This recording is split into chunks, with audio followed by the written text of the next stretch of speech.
Bonjour Herbert Michaelis, vous êtes le directeur de Bayard Publicité. Alors, selon vous, les Français n'aiment pas leur âge?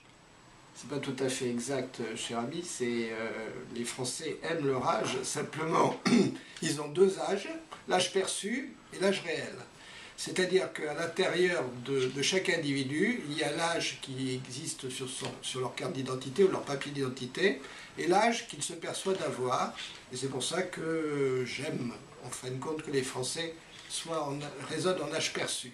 Alors, c'est quoi cet âge perçu? Est-ce que vous pouvez nous donner un exemple? Alors l'âge perçu, c'est très simple, c'est l'âge que vous percevez d'avoir, c'est-à-dire, par rapport à votre âge réel, c'est le sentiment que vous avez un âge qui est souvent d'ailleurs bien inférieur à votre âge réel, sauf dans un certain cas, et unique, qui sont les jeunes, puisque lorsque vous avez 18 ans d'âge réel, ben vous avez un sentiment de vous percevoir beaucoup plus âgé, de 3 ans, c'est-à-dire percevoir comme si on avait 21 ans.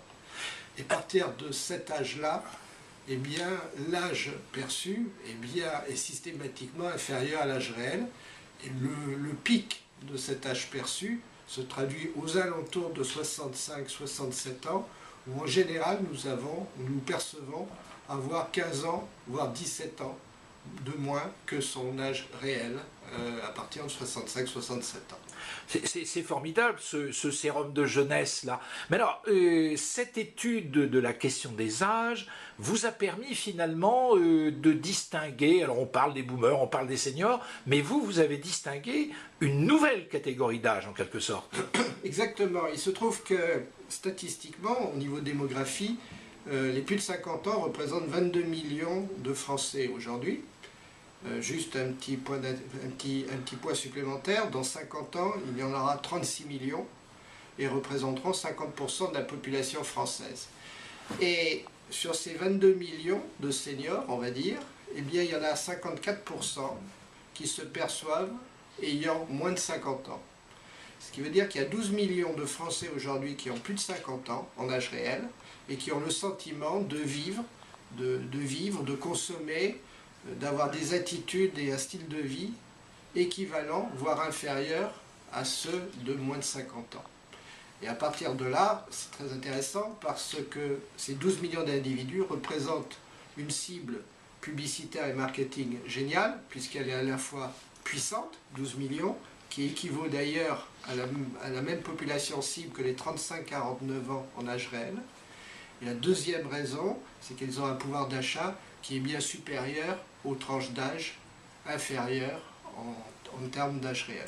Alors, jusqu'à présent, ou du moins pendant très longtemps, les publicitaires disaient que ce n'était pas la peine de s'adresser à la ménagère ou à la personne de plus de 50 ans, mais en fait, vous dites le contraire, vous dites pratiquement que les plus intéressants, c'est à 50 ans que leur vie commence.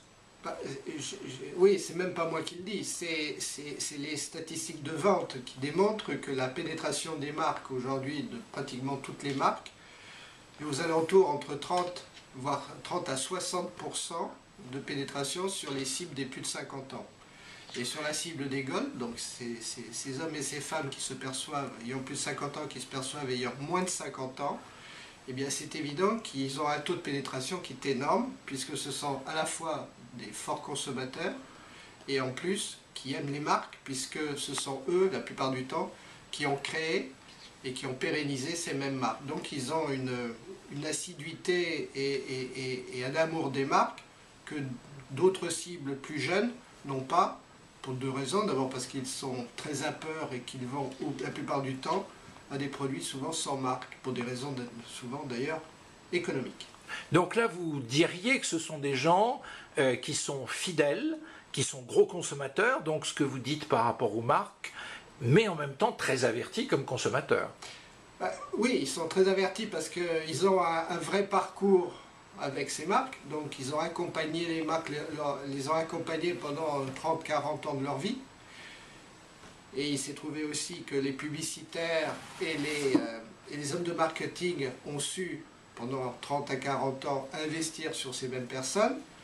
Et sous prétexte qu'ils ont passé un cap non fatidique d'âge, c'est-à-dire de dépasser l'âge de 50 ans, nous devons plus y être intéressés, ce qui est complètement faux. et qui nous donne la possibilité aujourd'hui d'être aussi dans une approche que les marques ont intérêt à investir encore plus fortement sur cette cible des Gold, car comme vous le savez, ces gens ont aussi une forme de non-fidélité aux marques, puisqu'ils ont aussi cette attitude de zapper, et donc de consommer en fin de compte en fonction aussi des offres que peuvent leur procurer les marques en général. Donc elles ne sont pas fidélisées sous prétexte qu'on a su leur parler pendant un certain nombre de temps.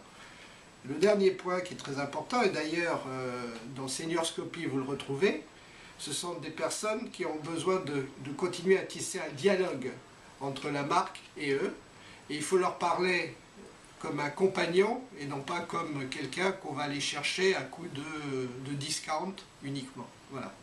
Eh bien, merci beaucoup Herbert Michaelis pour tous ces excellents conseils. Je vous en prie, à bientôt. Merci. À bientôt.